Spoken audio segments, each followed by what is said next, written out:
بسم اللہ الرحمن الرحیم۔ آج ہمارا موضوع یزید کی تخت نشینی ہے۔ سامعین محترم، حضرت امیر معاویہ کے وصال کے بعد یزید نے تخت نشین ہوتے ہی مختلف ممالک اور اطراف و اکناف میں اپنی بیعت کے لیے احکامات جاری کر دیے۔ اس کے ساتھ ہی جو خاص حکم جاری کیا وہ یہ تھا کہ حضرت عبداللہ بن زبیر، حضرت عبداللہ بن عمر اور حضرت امام حسین سے میری بیعت لی جائے۔ جب یزید کا یہ حکم نامہ امام علی مقام کے سامنے پہنچا تو آپ نے یزید کے فسق و فجور اور اس کی بدعمالیوں کے سبب بیعت کرنے سے انکار کر دیا، کیونکہ ارشاد نبوی صلی اللہ علیہ وسلم ہے کہ خالق کی نافرمانی کرنے والے کی اطاعت نہ کرو۔ حضرت امام حسین نے فرمایا، جن ہاتھوں کو نبی نے چوما ہے وہ ہاتھ یزید کے پلید ہاتھوں میں نہیں جا سکتا۔ وہ منہ جس میں نبی اکرم صلی اللہ علیہ وسلم نے اپنا لعاب دہن ڈالا ہو اور جس زبان پر کلام خدا جاری رہتا ہو، اور وہ زبان ایک زانی اور شرابی کی خلافت کا اقرار نہیں کر سکتی، اور وہ سر جو اللہ وحدہ لا شریک کے ذات اقدس کے آگے جھکتا ہو، وہ ایک فاسق اور فاجر کے سامنے جھک نہیں سکتا۔ حضرت امام نے یہ بتا دیا کہ میں اپنے عمل سے یہ بتایا کہ حسین علی اکبر کی جوانی پہ گھوڑے دوڑتے دیکھ سکتا ہے، عباس علمدار کے بازو تو کٹوا سکتا ہے، سکینہ کو یتیم ہوتے تو دیکھ سکتا ہے، 6 ماہ کے علی اصغر کے حلق میں تیر پیوست ہوتا تو دیکھ سکتا ہے، سارے کا سارا کنبہ عزیز و اقارب اور رفقا کو قربان کرنے کے بعد خود بھی نیزے کی انی کو برداشت کر سکتا ہے، مگر شرابی کے ہاتھ میں ہاتھ نہیں دے سکتا۔ ادھر جب یزید کو پتہ چلا کہ امام حسین نے میری بیعت سے انکار کر دیا ہے تو اس کی عداوت کی آگ اور بھڑک اٹھی۔ اس نے عامل مدینہ ولید کو حکم بھیجا کہ حسین کو میری بیعت پر مجبور کیا جائے، اگر وہ انکار کریں تو انہیں قتل کر دیا جائے۔ جب حضرت امام کو یزید کے اس حکم کا پتہ چلا تو آپ نے مدینہ منورہ سے مکہ معظمہ کی طرف جانے کا ارادہ فرما لیا، کیونکہ یزید کی طرف سے بیعت کا مطالبہ زوروں پر تھا اور نواسہ رسول کی جانب سے صاف انکار تھا۔ بالآخر آپ نے فیصلہ کر لیا کہ مدینہ پاک سے باہر چلا جاؤں۔ آپ نے اہل مدینہ اور اہل خانہ سے فرمایا کہ یزید اپنے ظلم پر تل گیا ہے، وہ اپنی غیر اسلامی حکومت کی جڑیں مضبوط کرنا چاہتا ہے، خواہ اس سے خون کی ندیاں بہانی پڑے۔ اب میرے لیے مشکل ہے کہ میرے ہوتے ہوئے شہر رسول کی مقدس گلیاں خون سے رنگین ہو جائیں۔ ان حالات میں میرے لیے ایک ہی راستہ ہے کہ میں مدینہ رسول کی جدائی برداشت کر لوں اور اس مقدس شہر کی بے حرمتی ہونے سے بچا لوں۔ آپ نے اپنے گھر والوں کو تیاری کرنے کا حکم فرمایا اور حکم دیا، صبح آل رسول کا قافلہ مدینہ سے چلے گا۔ رات کے وقت امام علی مقام نے حضرت زینب سے فرمایا، میں چاہتا ہوں کہ آج کی رات جی بھر کر نانا جان کے روضہ اقدس کی زیارت کر لوں، امی جان کی قبر پر فاتحہ خوانی کر لوں۔ نامعلوم واپس آئیں یا نہ آئیں، دونوں بہن بھائی اور دیگر ہاشمی گھرانے کے لوگ روضہ رسول پر حاضر ہوئے، ہدیہ درود و سلام عرض کیا۔ عرض کرنے کے بعد حضرت حسین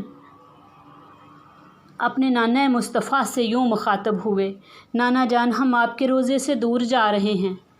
نانا جان میں وہی حسین ہوں جس کی خاطر آپ نے سجدہ طویل فرما دیا، جس کے لیے خطبہ چھوڑ دیا۔ نانا جان میں وہی حسین ہوں جس کو آپ گود میں بٹھایا کرتے تھے، میں وہی حسین ہوں جس کے رونے سے آپ پریشان ہو جاتے تھے۔ نانا جان روزے سے جدا ہونے کو دل نہیں چاہتا، مگر مجھے جانا پڑے گا، عظمت اسلام کی خاطر، خدا کے دین کی خاطر۔ سامعین، یہ کیسا انقلاب ہے کہ دنیا عالم اسلام سے مسلمان اپنے وطن عزیز و اقارب کو چھوڑ کر مدینہ طیبہ میں حاضری کی خواہش کریں، عاشقان رسول گنبد خضرا کی زیارت کے لیے تڑپیں، لیکن نواسہ رسول مدینے سے جدا ہو رہا ہے۔ کیسے لمحات آئیں گے؟ سوچو میری بہنوں، جب ہم چند دنوں کے لیے مدینہ طیبہ کی حاضری کے لیے جاتے ہیں اور واپس جب ہوتے ہیں وہ واپسی میں کیا مناظر ہوتے ہیں۔ ہم جو کبھی کبھار روضہ رسول کی زیارت کے لیے جاتے ہیں، واپسی مدینے کی جدائی میں کتنا بلک بلک کر کتنا ہم روتے ہیں۔ تو یہ تو نواسہ رسول ہیں جو اسی گلیوں میں پلے بڑے ہیں، جنہوں نے اسی گلیوں میں پرورش پائی ہے۔ آپ نے شاعر نے کیا خوب اس کا ترجمہ کیا، مدینے نو چھڈ کے جگر فاطمہ دا، زمیں کربلا دی وسان نو چلیا۔ مدینے نو چھڈ کے جگر فاطمہ دا، زمیں کربلا دی وسان نو چلیا۔ اے اکبر تے اصغر نو قرباں کر کے، امت دی بگڑی بنامن نو چلیا۔ آنکھوں سے آنسو جاری تھے۔ عرض کی نانا جان میرا آخری سلام قبول فرما لیجئے۔ سنو نانا جی میری آہ زاری، سنو نانا جی میری آہ زاری، آیا روزے تے میں جاندی واری۔ میرا نانا جی ہے آخری پھیرا، وسے شہر مدینہ اے تیرا، جتھے اماں دی قبر پیاری، آیا روزے تے میں جاندی واری۔ روزہ رسول پر درود و سلام پڑھنے کے بعد حضرت فاطمہ الزہرا کی قبر انور پر حاضر ہوئے، سلام کا نذرانہ پیش کیا۔ پھر جناب عالی مقام نے عرض کی، امی جان آپ نے مجھے قرآن پڑھ کر سلایا، درود پڑھ کر جگایا۔ امی جان آج تیرے نازوں سے پلا، آج تیرے پیاروں سے پلا حسین مدینے سے دور جا رہا ہے، تیری تربت انور سے جدا ہونے کو دل نہیں چاہ رہا۔ آپ کی آنکھوں سے آنسو جاری تھے۔ فرمایا مجھے جانے کا غم نہیں، تیرا حسین موت سے نہیں ڈرتا۔ امی جان میں اس لیے رو رہا ہوں، نانا جان کا مدینہ چھوٹ رہا ہے، ماں کی قبر کی زیارت سے محروم ہو رہا ہوں، بھائی حسن کے قدموں سے دور جا رہا ہوں۔ سیدنا حضرت امام حسین ادھر جب اہل عراق کو پتہ چلا کہ حضرت امام حسین رضی اللہ تعالیٰ عنہ نے یزید کی بیعت نہیں کی اور آپ مکہ معظمہ تشریف لے آئے ہیں، تو انہوں نے متفق ہو کر امام علی مقام کی خدمت میں درخواستیں اور خطوط بھیجنے شروع کر دیے، جن میں انہوں نے اپنی نیاز مندی اور عقیدت اخلاص کا اظہار کیا کہ ہم آپ تشریف لے آئیں، ہم اپنے جان مال آپ پر قربان کر دیں گے، آپ کوفہ آ جائیں، کیونکہ خلافت آپ کا حق ہے، ہم آپ کے ہاتھ پر بیعت کریں گے، ہم آپ کے غلام ہیں، آپ کا پورا ساتھ دیں گے۔ غرض کے امام علی مقام کی خدمت عالیہ میں اس طرح کے تقریباً 150 خطوط آئے۔ اب سیدنا امام حسین رضی اللہ تعالیٰ عنہ کے لیے 2 مسائل پیدا ہو گئے، ایک کوفیوں کی بے وفائی، دوسرا یزید کی حکومت جو دین کے لیے خطرہ بن چکی تھی۔ ایک طرف امام حسین کو کوفیوں کی طرف سے بیعت کے لیے اصرار تھا، جس کے رد کرنے کے لیے کوئی شرعی عذر نہ تھا، اور دوسری طرف صحابہ کرام کا اصرار کہ آپ کوفہ نہ جائیں۔ لہٰذا اپنے صحابہ کرام کے مشورے سے حالات کا جائزہ لینے کے لیے اپنے چچا زاد بھائی حضرت امام مسلم بن عقیل کو اپنا نمائندہ بنا کر کوفہ روانہ کر دیا۔ حضرت امام پاک جب جانے لگے، مکہ معظمہ جانے کی تیاری کی، تو ابھی آپ نے مکہ معظمہ جانا تھا، رات کو تیاری کا حکم دینے کے بعد عبادت میں مصروف ہو گئے۔ معبود برحق سے ملاقات میں عالم استغراق کی سی کیفیت تھی۔ اسی عالم میں تہجد کا وقت قریب آ گیا۔ اب اس عبادت سے بڑھ کر انتہائی فریضہ سر انجام دینے کے لیے اٹھے۔ جائے نماز کے قریب 9-10 سال کی بیمار بچی لیٹی ہوئی تھی، جس کی جگر گداز اور دل فکار گراہیں دل کو تڑپا دینے کے لیے کافی تھی۔ آپ نے اٹھ کر بچی کے سر پر ہاتھ پھیرا، یوں محسوس ہوا جیسے ہاتھ ہی انگاروں پر رکھ دیا گیا ہے۔ آپ نے جلدی سے ہاتھ اٹھا کر دیکھا تو تڑپ کر رہ گئے۔ بخار اس قدر تیز تھا کہ اس کی حدت سے آپ کا دل پگھل پگھل کر آنسوؤں کی صورت اختیار کر گیا۔ آپ نے جلدی سے دستار مبارک سے آنسو صاف کیے۔ سب لوگ نفل ادا کر چکے تو آپ نے سفر کا آغاز کرنے کا ارادہ کیا۔ افراد خانہ کو گھر کا سامان سمیٹتے دیکھا تو بیمار سغرا پر لرزے کی کیفیت طاری ہوگی، دل شدت سے دھڑکنے لگا۔ بیمار صغرا کی اس بدلتی ہوئی کیفیت والدین کی نگاہوں سے اوجھل نہ تھی۔ امام مظلوم نے تسلی کے لیے سر پر دست شفقت پھیرتے ہوئے فرمایا، میری غمزدہ لخت جگر، ہم تیرے اضطرار کی حالت سے بے خبر نہیں۔ بخار کی شدت میں بھی تیرے چہرے کی زردی اور آنکھوں کی ورانی جو سوال کر رہی ہے، میں اس کی پوری کسک اپنے دل میں محسوس کر رہا ہوں۔